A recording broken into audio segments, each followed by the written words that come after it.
এরকম যেন না করি। তাহলে মসজিদ সবার, মসজিদ আল্লাহর হাবিব সাল্লাল্লাহু আলাইহি ওয়াসাল্লাম খ্রিস্টানদেরকে মসজিদে ঢুকতে দিয়েছেন, আর আমরা মুসলমান ভাইয়ের জন্য মসজিদে তালা ঝুলাই দিই, আছে না নাই? আল্লাহর হাবিব সাল্লাল্লাহু আলাইহি ওয়াসাল্লাম কোথাও গেলেই প্রথমে মসজিদ বানাতেন। কি বানাতেন? মসজিদ বানাতেন।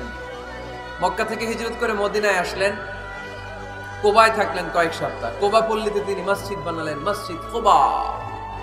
ওখানে প্রতি শনিবার কেউ যদি ওযু করে ওখানে যে 2 রাকাত নামাজ পড়ে, একটা কবুল উমরার সওয়াব আল্লাহ তাআলা তার আমলনামায় দিয়ে দেয়। মসজিদে কোবা বানালেন। তারপরে মদিনায় এসে মসজিদে নববী বানালেন আল্লাহর হাবিব সাল্লাল্লাহু আলাইহি ওয়াসাল্লাম, মসজিদে নববী। এটা ছিল আল্লাহ রাসূল সাল্লাল্লাহু আলাইহি ওয়াসাল্লামের বৈশিষ্ট্য। কোথাও গেলেই তিনি মসজিদ বানাতেন। মসজিদে নববী, হায় রে, এখন তো কত সুন্দর মসজিদ আমরা দেখি, আমরা যে সালাত পড়ি। আল্লাহর হাবিব সাল্লাল্লাহু আলাইহি সাল্লামের সময়